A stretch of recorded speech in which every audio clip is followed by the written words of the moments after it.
So gumawa ako ng simpleng waterfall ecosystem sa loob ng isang fishbowl, and this is my first time doing it.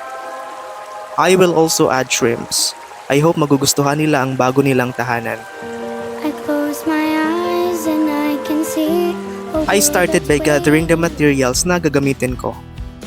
Maliliit na bato at buhangin ang main foundation ng ecosystem na ito kasi nga may water system siya. Ito naman ang fishbowl na gagamitin ko. In-outline ko muna ang daluyan ng simpleng waterfall natin.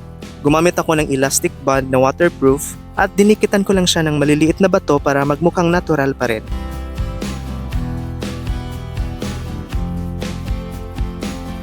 Sobrang hirap at tagal niya gawin, so patience talaga ang kailangan. Ika nga nila, nothing good comes easy.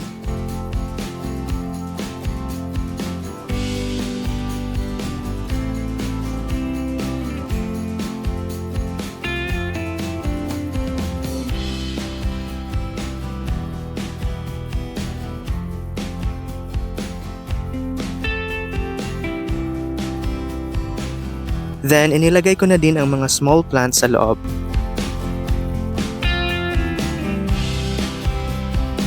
Lahat ng mga halaman na ginamit ko, nakuha ko lang sa bakura namin.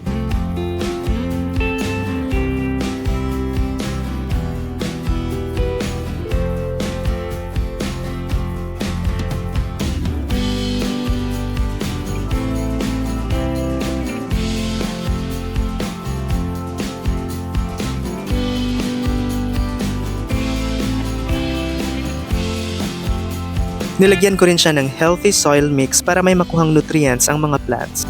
Sa liit ng fishbowl, talagang mahirap ipwesto ang mga bagay-bagay. Pero gano'n naman talaga. Kung may gusto tayong makuha, gagawin natin lahat.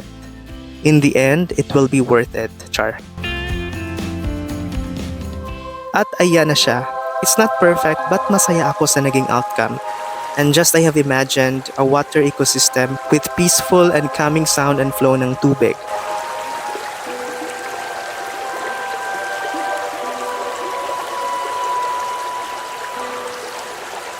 May mga plants sa side, meron ding small natural pool na lalagyan natin ng small shrimps.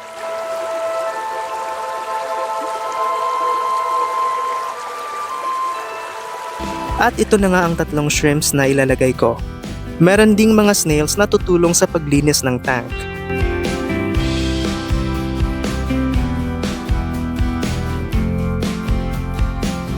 At ito na yung final result.